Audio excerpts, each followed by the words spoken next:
अस्सलाम स्टूडेंट्स, आज का हमारा टॉपिक है electric polarization of the dielectric. ये आपका चैप्टर नंबर 12 है और चैप्टर नंबर 12 का टॉपिक नंबर हमारे पास है 12.15।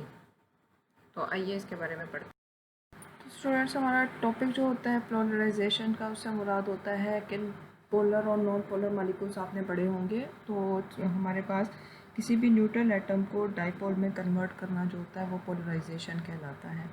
तो हमारे पास फॉर एग्ज़ाम्पल एक न्यूट्रल एटम है। उस न्यूट्रल एटम को अगर मैं कंसीडर कर रही हूँ तो वो उसके अंदर एक न्यूक्लियस होता है। उस न्यूक्लियस को हम जब कंसीडर करते हैं तो वो कोई ना कोई सेंट्रल पार्ट अपना शो करता है। अगर ये हमारे पास न्यूक्लियस है, उसके अंदर प्रोटॉन्स मौजूद हैं, तो ये उसका सेंट्रल पार्ट है। और ये प्रोटॉन्स इसी न्यूक्लियस में अगर रिवॉल्व कर रहे हैं तो इनका ये एक फिक्स पॉइंट होगा, उसके ऑर्बिट का ये फिक्स पॉइंट होगा, सेंट्रल पॉइंट होगा। अब हम कंसीडर करें तो हमारे पास इसके इर्द गिर्द न्यूक्लियस के इलेक्ट्रॉन्स रिवॉल्व कर रहे होते हैं एक ख़ास ऑर्बिट में। उन ऑर्बिट का भी एक सेंट्रल पार्ट होता है जो कि इसी जगह पर आएगा। अगर हम इसका इसका रेडियस का यहाँ से यहाँ तक रेडियस निकालें तो ये सेंट्रल पार्ट इसका निकलता है। हमें पता है इसके बहुत से ऑर्बिट्स होते हैं, उन हर ऑर्बिट्स में हमारे पास इलेक्ट्रॉन्स क्या कर रहे होते हैं, रिवॉल्व कर रहे होते हैं। फॉर एग्ज़ाम्पल मैं इसके पास पॉजिटिव क्यू चार्ज एक लेकर आऊँ, इसके करीब लेकर आऊँ, जो कि इसको इनके चार्जेस को अपनी तरफ अट्रैक्ट करेगा। तो ये जो पॉजिटिव क्यू चार्ज है ये इन इलेक्ट्रॉन्स को जो कि यहाँ पर रिवॉल्व कर रहे हैं इन ऑर्बिट्स में, ये इनको अपनी तरफ अट्रैक्ट करेगा और इस प्रोटॉन, इस न्यूक्लियस को वो क्या करेगा, रिपेल करेगा।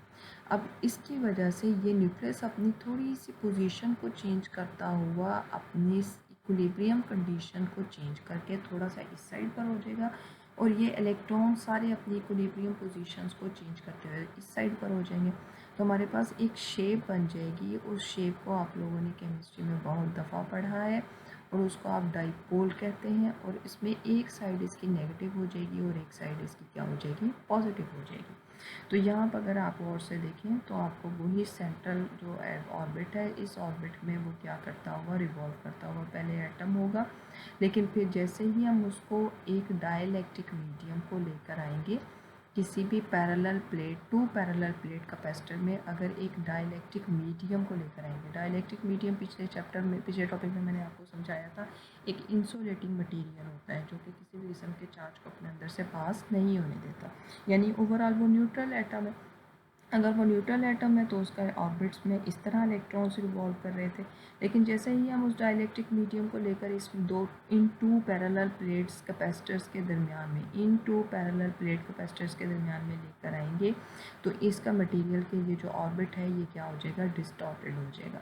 अब वो उसका एक साइड पर एक चार्ज चला जाएगा और दूसरी साइड पर, इस साइड पर एक चार्ज चला जाएगा और एक चार्ज होगा वो इस साइड पर आ जाएगा। अब ये नेगेटिव चार्ज प्लेट है तो जारी सी बात है इस तरफ उसका कौन सा पोर्शन आएगा, पॉजिटिव।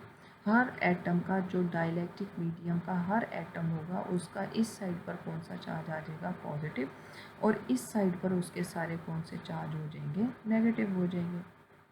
तो हमारे पास ये एक प्रोसेस के मुताबिक हमने एक न्यूट्रल एटम को किस में कन्वर्ट कर दिया, डाइपोल में। तो ये हमारे पास एटम एक जो बन जाएगा वो डाइपोल बन जाएगा, जिसकी अपनी स्लाइटली डिस्प्लेस पोजीशन होगी, जिसकी वजह से हम कहेंगे कि हमने कौन सा प्रोसेस किया है, पोलराइजेशन का प्रोसेस। अब आपकी बुक में इस डायग्राम को इस तरह शो किया गया था पिछले टॉपिक में कि आपने यहाँ पर देखा था कि हमारे पास डाइलेक्ट्रिक मीडियम है। अगर मैं यहाँ पर for example dielectric medium vacuum consider करूँ, यानी हमारे पास यहाँ पर एयर मौजूद है। हमने जो कंसीडर किया था इस पोर्शन में वो हमने एयर कंसीडर की थी कि हमारे पास इस जगह पर एयर मौजूद है, लेकिन यहाँ पर हमने कंसीडर किया था कि हमने एक इंसुलेटिंग मीडियम रखा है, इंसुलेटिंग मटेरियल रखा है, जिसको हमने नाम क्या दिया था, डाइलेक्ट्रिक का नाम दिया था। उस डाइलेक्ट्रिक ने इफ़ेक्ट डाला था कैपेसिटेंस ऑफ कैपेसिटर पर, यानी उसने कैपेसिटेंस बढ़ा दी थी। लेकिन अगर इस डायग्राम के मुताबिक आप देखें तो उसकी वोल्टेज जो हो रही है वो क्या हो रही है, कम हो रही है। अब वो वोल्टेज जो कम हो रही है उस वोल्टेज की वजह से हम कहते हैं कि हमारे पास वोल्टेज जो होती है इन डाइलेक्ट्रिक मीडियम की वो कम हो जाती है, वो क्या होती है, वो ज़्यादा हो जाती है। अब इसको समझते हैं कि वो कैसे। तो इस डायग्राम के मुताबिक आप देखें तो ये मेरे पास डाइलेक्ट्रिक मीडियम है, ब्राउन्स वाला जो है, और ये मेरे पास पैरेलल प्लेट कैपेसिटर है। ये एक प्लेट है जो कि पॉजिटिवली चार्ज है, और ये वाली एक प्लेट है जो कि मेरे पास क्या है, नेगेटिवली चार्ज है। तो इसकी वजह से एक इलेक्ट्रिक फील्ड जनरेट हो रहा है, जो इसको मैंने ये ब्लू लाइन से शो करी हूँ, और इसकी डायरेक्शन जो है वो फ्रॉम पॉजिटिव टू नेगेटिव है, और ये मेरी ओरिजिनल इलेक्ट्रिक इंटेंसिटी है। अब अगर मैं इन प्रोसेस को, जो पीछे मैंने अभी आपको समझाया उसके मुताबिक, अगर ये जो पॉजिटिव और नेगेटिव चार्जेस क्रिएट हुए थे एक एटम के, ये अपने नेक्स्ट वाले में भी वही प्रोसेस करते हुए इस तरह का इफ़ेक्ट क्रिएट करेंगे, फिर उससे नेक्स्ट वाले में भी वो इसी तरह का इफ़ेक्ट क्रिएट होगा।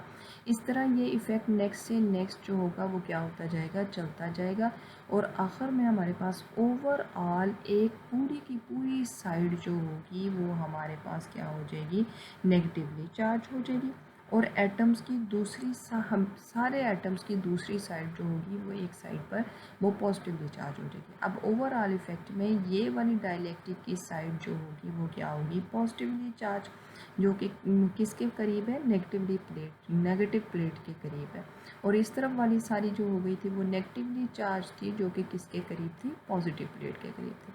तो अब इसका मतलब है कि ये साइड को हम कह सकते हैं कि ये पॉजिटिव है, और इस साइड को हम कह सकते हैं कि ये क्या है, नेगेटिव है। तो ये यहाँ पर क्या जनरेट करेगा, एक इलेक्ट्रिक फील्ड, और वो electric field from positive to negative होगा, और ये इलेक्ट्रिक फील्ड किसकी वजह से जनरेट हुआ है, from due to the polarization. तो अब हमारे पास एक नेट ई आएगा, जिसको हम कह सकते हैं कि अगर हमने नेट इलेक्ट्रिक फील्ड फाइंड करना है तो वो हमारे पास किस चीज़ के इक्वल होगा, तो वो हमारे पास जो हम लोगों ने ऑब्ज़र्व इलेक्ट्रिक फील्ड कंसीडर किया था उसके, उस ऑब्ज़र्व इलेक्ट्रिक फील्ड में से हम माइनस कर दें अगर ये जो हम लोगों का पोलराइजेशन की वजह से इलेक्ट्रिक फील्ड आया, तो हमारे पास नेट इलेक्ट्रिक फील्ड आ जाएगा। अब अगर आप इस इक्वेशन को देखें तो इस इक्वेशन के मुताबिक हमारा ओरिजिनल जो था वो ये इलेक्ट्रिक फील्ड था, और जो हमारे पास फाइनल रिज़ल्ट पोलराइजेशन के बाद आ रहा है वो ये आ रहा है। तो इसका मतलब है कि ओरिजिनल में से हमें इतना फैक्टर माइनस करेंगे तो तब हमारे पास फाइनल आंसर आएगा, जो कि इसका मतलब ये हुआ कि final electric field is less than that of original electric field. तो हमारे पास जो ई सिंपल ई है वो हमारे पास स्मॉलर है, यानी वो डिक्रीज़ हो गया है, और वो स्मॉलर हो जाएगा किस चीज़ से, ई नॉट से। तो ये हमारे पास ई नॉट जो होगा वो लार्जर होगा। तो यहाँ से हमें क्या पता चला कि हमारा ई जो है वो क्या हो रहा है, डिक्रीज़ हो रहा है। तो ई जो है वो, अगर मैं यहाँ पर एक और टर्म आपको डिफ़ाइन करना चाहूँगी कि अगर हम लोग इन दो की रेशो लें, ऑब्ज़र्व ओरिजिनल ई और जो हमारे पास पोलराइजेशन फैक्टर की वजह से ई आता है, तो वो हमें एक कांस्टेंट देता है जिसको हम के से रिप्रेजेंट करते हैं, और वो कहलाता है डाइलेक्ट्रिक कांस्टेंट, जो कि इस डाइलेक्ट्रिक कांस्टेंट उसको कहते हैं, यानी वो किसी भी डाइलेक्ट्रिक मटेरियल का वो क्या कहलाएगा, डाइलेक्ट्रिक कांस्टेंट कहलाएगा। हमने पढ़ा था पीछे, हमने इक्वेशन में पढ़ा था कि हमारे पास पैरेलल प्लेट कैपेसिटर्स के लिए E इज़ इक्वल टू होता है सिग्मा ओवर एप्सिलॉन नॉट, जहाँ पर सिग्मा हमने पढ़ा था कि ये सरफेस चार्ज डेंसिटी होती है, और ये हमारे पास एप्सिलॉन नॉट पढ़ा गया था।